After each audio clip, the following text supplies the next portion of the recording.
திருச்சிற்றம்பலம். தென்னாடுடைய சிவனையை போற்றி, எந்நாட்டவருக்கும் இறைவா போற்றி. அனைவருக்கும் வணக்கம். சிம்ம ராசிக்குண்டான ஜனவரி மாத பலன்கள் பத்தி பார்க்கலாம். அதற்கு முன்னாடி நம்மளுடைய சேனலை சப்ஸ்கிரைப் பண்ணிக்கோங்க. பெல் பட்டன்ல ஆல் அப்படின்னு சொல்லக்கூடிய பட்டனை கிளிக் பண்ணிக்கோங்க. அப்பதான் நம்ம போடக்கூடிய அனைத்து பதிவுகளுமே உங்களுக்கு உடனுக்குடன் வந்துகிட்டே இருக்கும். நம்மளுடைய சேனல்ல ஆன்மீகம், இறை வழிபாடு, பரிகாரங்கள் அப்படின்னு நிறைய விஷயங்கள் நம்ம கொடுத்துக்கிட்டே இருக்கோம். தொடர்ந்து பதிவுகளையும் பாருங்க, இதையும் பார்த்து நீங்க பயன்பெறுங்கள். இப்போ சிம்மராசியை பொறுத்த வரைக்கும் பார்த்துட்டீங்கன்னா, உங்களுடைய ராசி அதிபதி அப்படின்னு சொல்லக்கூடியவர் இந்த மாதம் சூரியன் 5ஆம் வீட்டில் இருக்கார். 5ஆம் இடம், 1ஆம் இடம், 9ஆம் இடம் இதெல்லாம் ரொம்ப நம்மளுடைய யோகத்தை கொடுக்கக்கூடிய ஒரு ஸ்தானங்கள் அப்படின்னு நம்ம சொல்றோம். அப்போ உங்களுடைய லக்னாதிபதி, ராசி அதிபதினு சொல்லக்கூடிய சூரியன் 5ஆம் இடத்துல இருக்கிறார் 14ஆம் தேதி வரைக்கும். அப்ப லக்னாதிபதி 5இல் இருக்கும்பொழுது அதிர்ஷ்டம், குடும்ப ஒற்றுமை, குழந்தைகள்னால சந்தோஷங்கள், குழந்தைகள்னால பெருமைப்பட வேண்டிய ஒரு அமைப்பு, இதெல்லாமே 15ஆம் தேதி வரைக்கும் இருக்கும். குலதெய்வ வழிபாடுகள், குல தெய்வத்தினுடைய அனுகிரகம் இதெல்லாமே கிடைக்கும் சார். அடுத்தது பாருங்க, இந்த சூரியன் அப்படின்னு சொல்லக்கூடியவர் 14ஆம் தேதிக்கு மேல 6ஆம் வீட்டுக்கு போய் மறைகிறார். அப்போ உங்களுடைய பிளானிங் எதாக இருந்தாலும், ஒரு நல்ல விஷயங்கள் நடக்கணும், ஒரு குடும்பத்துல என்ன செய்யணும், இதுல ஒரு நல்ல விஷயங்கள் பேச்சுவார்த்தை நடத்தணும் அப்படிங்கிற என்ன விஷயமாக இருந்தாலும் நீங்க 14ஆம் தேதிக்கு முன்னாடியே வைத்துக் கொள்ளுங்கள். ஏன்னா 14ஆம் தேதிக்கு மேல பார்த்தீங்கன்னா சூரியன் உங்களுடைய ராசிக்கு 6ஆம் வீட்டுக்கு வருகிறார். அப்ப 6ஆம் வீட்டுக்கு வரும்பொழுது நோயோ, கடன் சார்ந்த விஷயங்களோ, மருத்துவ செலவுகளோ, சின்ன சின்ன மனக்கவலைகளோ இதெல்லாம் ஏற்படுத்தி கொடுப்பார். இருப்பினும் வேலை தேடிட்டு இருக்கக்கூடியவர்களுக்கும், புதிய வேலை மாற்றம் பண்ணலான் இருக்கக்கூடியவர்களுக்கும், ஒரு இடத்திலிருந்து இன்னொரு இடம் மாற்றம், வேலை மாற்றம் செய்யக்கூடியவர்களுக்காக இருந்தாலும் இது ஓகே. பட் நல்ல விஷயங்கள் எல்லாமே நடக்கணும் அப்படின்னா 14ஆம் தேதிக்கு முன்னாடி வைத்துக் கொள்வது என்பது ஒரு சிறப்பான விஷயமாக இருக்கும். அடுத்தது புதன். இந்த புதன் அப்படின்னு சொல்லக்கூடியவரும் பாருங்க, உங்களுக்கு 4ஆம் தேதி வரைக்கும் தான் 4ஆம் வீட்டுல இருப்பார். 4ஆம் தேதிக்கு மேல 5ஆம் வீட்டுக்கு வருவார். அப்ப 2 மற்றும் 11ஆம் அதிபதி 5ஆம் வீட்டுக்கு வருதுன்னா நீங்க இந்த மாதம் உங்களுக்கு 24ஆம் தேதி வரைக்கும் இங்கேயே தான் இருப்பார். 20 நாட்கள் நீங்க பிளான் வச்சுக்கோங்க.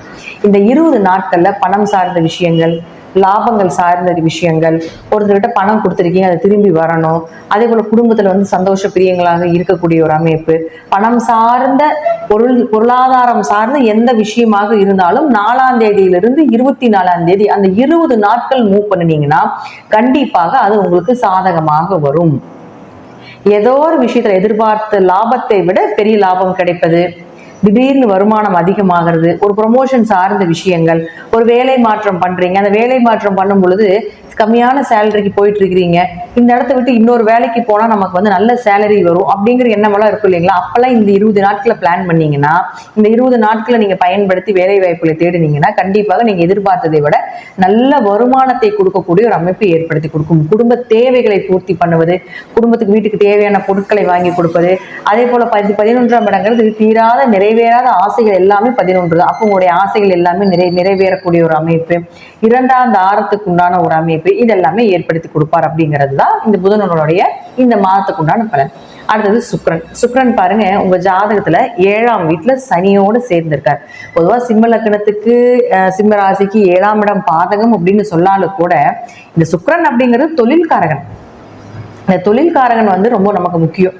அப்போ நேரா உங்க ராசியை பார்ப்பார், நேருக்கு நேர் பார்க்கிறார். எப்பவுமே தொழில்காரகன் தன்னுடைய ராசியை பார்த்தா, ஜாதகத்திலேயே அந்த மாதிரி அமைப்பு இருந்ததுன்னா அவருக்கு எப்பொழுதுமே தொழில் பிரச்சனையே இருக்காது.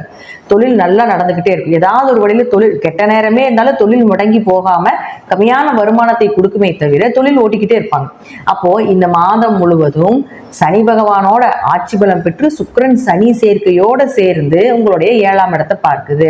அப்ப எப்படி இருக்கு? தொழில்ல கொஞ்சம் வருமானம் அதிகரிக்கும், தொழில் நிலைகள் ஒரு மாற்றங்கள், தொழிலுக்காக கடுமையா முயற்சி செய்வீங்க, தொழில் ரீதியாக இருக்கக்கூடிய அந்த காரிய தடைகளை உடைப்பீங்க. என்ன பண்ணுனா என்ன நடக்கும், ஏன் நமக்கு தொழில் இவ்வளவு டல்லா இருக்கு அப்படிங்கிற எல்லா யோசனைகளும் உங்களுக்கு இந்த மாதம் ஏற்படும். அதற்கு தகுந்தாது போலயே சனி சுக்கிரன் அப்படிங்கிறது இயற்கையாகவே பண வரவை கொடுக்கக்கூடிய ஒரு காம்பினேஷன். இது நிறைய இருக்கு, பண வரவு கொடுக்கக்கூடிய கிரகச்சேர்க்கைகள் நிறைய இருக்கு. அதுல ஒண்ணு சனியும் சுக்கிரனும். அப்ப இந்த சனியும் சுக்கிரனும் சேரும் பொழுது ஏதாவது ஒரு வழியில பணம் வந்துடும். அப்ப யாராவது நீங்க தொழிலை இன்னும் கொஞ்சம் அதிகப்படுத்தலான் இருக்கிறீங்க, தொழிலுக்கு புதிய முயற்சிகள் ஏதாவது பண்ணலான் இருக்கீங்க அப்படின்னா இந்த சனி சுக்கிரன் கண்டிப்பா உங்களுக்கு சப்போர்ட் பண்ணி தொழில் ரீதியாக உங்களுக்கு நல்ல மாற்றத்தை நிச்சயமாக ஏற்படுத்தி கொடுப்பார்.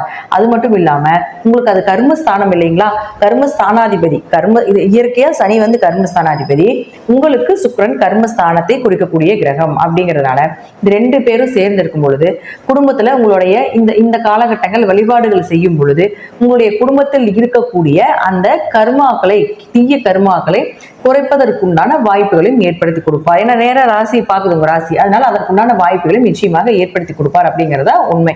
அடுத்தது பாருங்க, உங்களுடைய ராசிக்கு செவ்வாய். இந்த செவ்வாய் அப்படின்னு சொல்லக்கூடியவர் உங்களுடைய ராசியில சிம்ம லக்னமா இருந்தா அது பாதகாதிபதி. சிம்ம ராசிக்கு பாத்தீங்கன்னா செவ்வாய் வந்து உங்களுடைய ராசிக்கு 12ல வக்ரம் பெறுகிறார். அப்ப என்ன ஆகும், தாய் தந்தையனுடைய உடல்ல கொஞ்சம் கவனமா இருக்கணும். இப்ப தாய் தந்தையோட சண்டை சச்சரவு பிரச்சனைகள் மனக்கவலைகள் இதெல்லாமே சிம்ம ராசிக்கும் சிம்ம லக்னத்துக்கு ஏற்பட்டு கொண்டே இருக்கும். அவங்களுக்காக செலவு செய்ய வேண்டியது, நிறைய செலவுகள் செய்யறது, மருத்துவத்துக்காக செலவு செய்யறது, ஒரு வாக்குவாதத்தினால பிரச்சனைகள் ஏற்படுறது, இது போலெல்லாம் நடந்துட்டு இருக்கும். இது வந்து எப்பன்னு பாத்தீங்கன்னா 21ஆம் தேதி வரைக்கும் தான். 21ஆம் தேதிக்கு மேல ஆயிடுச்சுன்னா செவ்வாய் போய் 11க்கு நிற்பார். அப்ப அவர்கள் மூலமாகவே உங்களுக்கு லாபங்கள் கிடைக்கும். அதாவது அவர்களுக்கு ஏதாவது லாபங்கள் கிடைக்குமா, அந்த இருந்து வந்த சங்கடங்கள் எல்லாமே கொஞ்சம் விலகும் அப்படிங்கிறது 21ஆம் தேதிக்கு மேலதான். அப்ப அப்பா ரீதியாக பூர்வீக சொத்து கேட்கறீங்க, அப்பா ரீதியாக அம்மா ரீதியாக உதவிகள் கேட்கறீங்கன்னா 21ஆம் தேதி வரைக்கும் எதுவுமே கேட்காம இருங்க.